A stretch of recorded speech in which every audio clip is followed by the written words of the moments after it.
মধু এদিকে থাক, এদিকে একটু তাকান। আচ্ছা, এক মিনিট দাঁড়াও।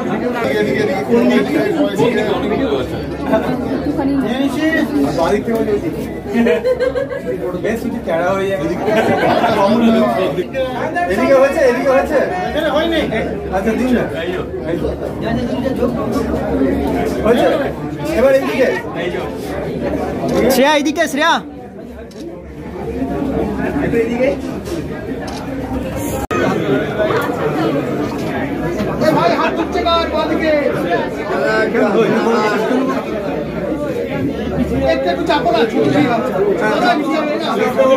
মানে সাইকোলজিক্যাল থ্রিলার যদি ক্যারেক্টার বলে দাও তাহলে তো there is nothing else to keep, because the characters have the story with them. So yeah, কারণ আজকে যদি তোমার কাছে একটা কাজ আসে যে তোমাকে পেরুতে গিয়ে পেরুর যে সিভিলাইজেশন কভার করতে হবে, তো obviously you will choose it because it is different. মানে তুমি আজকে মানুষের মধ্যে থাকতে চাও, তো অ্যাজ অ্যান অ্যাক্টর আমার জন্য প্রত্যেকটা চরিত্র হচ্ছে মানুষের মধ্যে থাকা। তো এটা অদ্ভুত চরিত্র এটা, মানে আমি চাইবো, সত্যিই চাইবো যে 29শে মার্চ প্রত্যেকটা লোক যাদেরকে আমি চিনি বা যারা আমায় চেনে একটু সিনেমাটা দেখুন 29শে মার্চ অনওয়ার্ডস, তাহলে তারা বুঝতে পারবে যে ভালো লেখা, ভালো সাইকোলজিক্যাল থ্রিলার অনেকদিন পর আবার ফিরে এসছে। কানেকশন এই যুগে আবার ফিরেছে, মাঝে ছিল না। ছোটবেলায় যখন ছিল তখন তো প্রচুর, মানে ক্রস কানেকশন থেকে আমার প্রেমও হয়েছে। তো cross connection is something very important part of a childhood, I would say. নানান অন্য বিষয়ে রিলেট করেছি, একটা সিনেমা দেখলে আমরা প্রত্যেকটা মানুষ রিলেট করবো। তাহলে বেলাইন হয়ে গেলে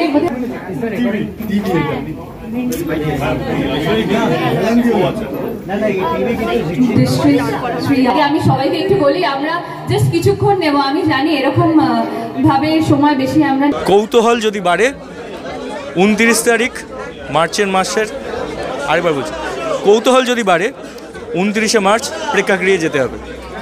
আমার মনে হয় আপনাদের আনন্দ লাগবে। এর আগে দর্শকরা এত ভালোবাসা দিয়েছে ধারাবাহিক, এবার এই গল্পটা কি একটু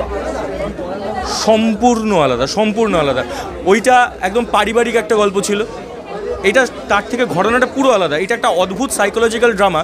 মানে এই ড্রামাটা আমার যতদূর ধারণা দর্শকও ইনভলভ হয়ে যাবে যখন সিনেমাটা দেখবে, আর সেটা একটা আলাদা লেভেলের এক্সপিরিয়েন্স দেবে লোককে, যে এই ঘটনাগুলো বা এই ধারণা প্রবাহগুলো যেগুলো মাথার মধ্যে চলে অনেক সময়, সেটা যদি সত্যি হয়ে যায় তাহলে কীরকম এফেক্ট হতে পারে। প্রত্যেকটা ক্যারেক্টারই মিস্টেরিয়াস। মানে আপনি এখন বুঝতে পারবেন না কে কোন জায়গায় টুইস্টটা দিয়ে আসতে পারে, এতটাই মিস্টেরিয়াস।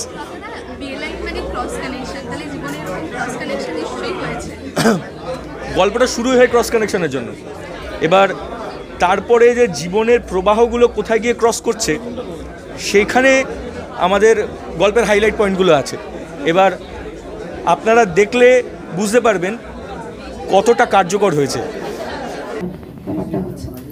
দ্বিতীয় কথা হচ্ছে, না আমি এখানে অনেকক্ষণ আগে এসে আমি বাইরে গেছিলাম বন্ধুদের সাথে আড্ডা মারতে। হ্যাঁ, আমি জানতাম না যে এত ভিড় হয়ে গেছে। তারপর সমীরদা ফোন করলো, সাজিদ ভাই ফোন করলো যে এত ভিড় হয়ে গেছে। তারপর আমি এবং তথা তমালদা, সায়নদা আমরা দৌড়তে এলাম। তারপর দেখলাম যে হ্যাঁ, মানে অনেকেই ইন্টারেস্টেড এই কাজটা নিয়ে, অনেকেই ইন্টারেস্টেড এই ট্রেলারটা দেখতে।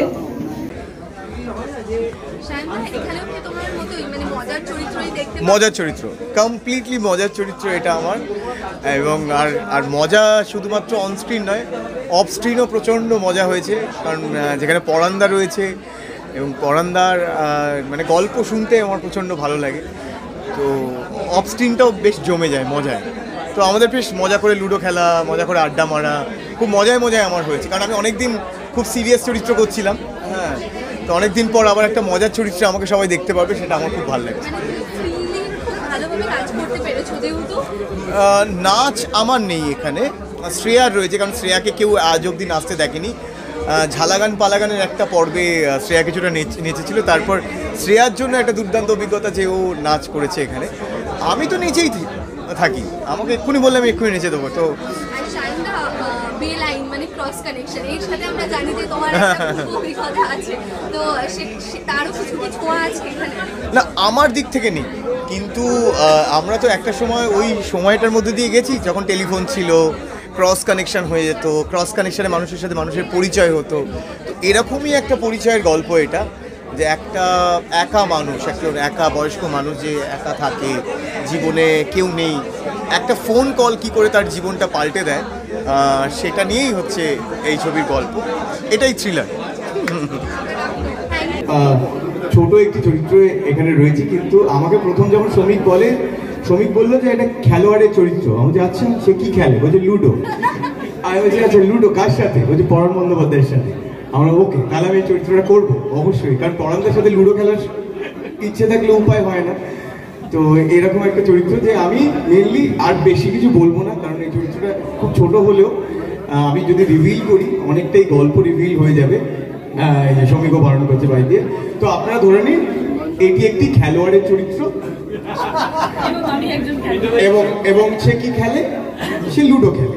কার সাথে খেলে? ইন্টারন্যাশনাল লেভেলে পরাণ বন্দ্যোপাধ্যায়ের সাথে খেলে। আর মিস্টিরিয়াস মানে কি, বেলাইন সিনেমাটার কে আমি হয়তো লাইনে আনছি, ওই জন্য হয়তো শ্রমিক সেটা আমাকে কাউকে বলতে দিচ্ছে না, আমাকে বলছে সন্দীপ তুমি কাউকে বলো না, কারণ এন্টায়ার সিনেমাটা যেটা আছে সেটা যদি আনসার কোড কেউ থাকে, কেউ দিচ্ছে, সেটা হয়তো আমি। এবং আমি ফরচুনেট যে আমার পুরোটাই আমি পরানদার সাথে কাজ করতে পেরেছি পুরো ছবিটার মধ্যে, এবং সবাই জানবে এবং দেখতে পারবে হলে গিয়ে যে কী ধরনের চরিত্র আমি করছি। একটু সাসপেন্স থাকা দরকার, কারণ আমি বিশ্বাস করি সাসপেন্সের মধ্যে অনেক কিছু থাকে, আনসার থাকে, সেই জন্যই বেলাইন হিট। এবং আমি ট্রিজার তোমরা সকলেই দেখেছো, এত সুন্দর করে শ্রমিক বানিয়েছে, এবং entire credit goes to the team, মানে ডিরেক্টোরিয়াল টিম এবং প্রডিউসার টিম, যারা এই দূরদর্শিতা দেখাতে পেরেছে এরকম একটা বাংলা ছবি বানানো। তো সেটাই সবথেকে বড় পাওয়া। 29শে মার্চ আসছে বেলাইন, দেখবেন সবাই হলে গিয়ে। না, চরিত্র রিভিল করা যাবে না। হ্যাঁ, এটুকু বলতে পারি আমি একজন ডাক্তারের চরিত্রে অভিনয় করছি, সেটুকু আমি রিভিল করি না, আর আমি কিছু বলবো না। কথা এদিকে ঘুরে। হ্যাঁ, অসাধারণ কিনা আমি জানি না, কাজ করার জন্য। এবং প্রথম কাজ নর্মালি খুব স্পেশাল হয়, আর এই গল্পটা সত্যি একটু অন্য ধরনের, একটা অদ্ভুত সাইকোলজিক্যাল ড্রামা, যেখানে মানে আমার চরিত্রের থেকে অনেকটা দূরে এই চরিত্রটা। তো তার জন্য একটা অদ্ভুত চ্যালেঞ্জ ছিল, এবং চ্যালেঞ্জটা অতিক্রম করতে পেরেছি, এটা জেনেই আমার খুব ভালো লাগছে। এবার আপনারা জানলে, মানে আপনারা দেখলে বুঝতে পারবেন কীরকম করেছে। দেখুন, বেলাইন এর গল্পটা প্রথমে শুরু হয় একজন 65 ঊর্ধ্ব ভদ্রলোকের গতে বাঁধা জীবন দিয়ে, এবং তারপরে তার জীবনে একটা রং কল হয়, এবং এই গোটা গল্পটাই লাইন থেকে বেলাইনে চলে আসে। অনসাম্বল কাস্ট বলবো না, 3টে মুখ্য চরিত্র এবং তার সঙ্গে যে চরিত্রগুলো আছে তারা এই গল্পের সঙ্গে বিভিন্নভাবে ওতপ্রোতভাবে জড়িত, কিন্তু অনসাম্বল কাস্ট আমি বলবো না। এটা খুবই পরাণ বন্দ্যোপাধ্যায়, শ্রেয়া ভট্টাচার্য এই দুজন চরিত্রকে মানে মাঝখানে রেখে পুরো ঘটনাটা ঘটছে আর কি।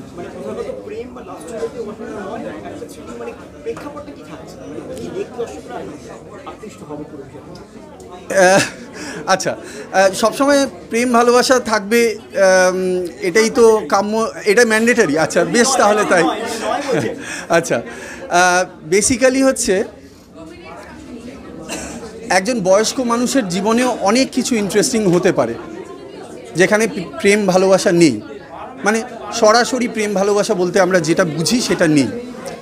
সেই মানুষটার জীবন কীভাবে পরতে পরতে কিছু ইন্টারেস্টিং ঘটনা ঘটছে, এবং সে এই যে কাপল শ্রেয়া এবং তথাগত, এই দুজন কাপলের জীবনের পুরো ঘটনাগুলোকে, 3 দিনের ঘটনা সে একটা রং কলের মাধ্যমে দেখছে, উপলব্ধি করছে, এবং সেটা ক্যারেক্টারগুলোর প্রতি সহানুভূতিশীল হয়ে পড়ছে।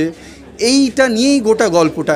আমি শুধু এইটুকু অ্যাসিওর করতে পারি যে ফিল্মটা কোথাও আপনাদের কাউকে বোর করবে না। আমি এন্টারটেইন করেছি গোটা ফিল্ম জুড়ে।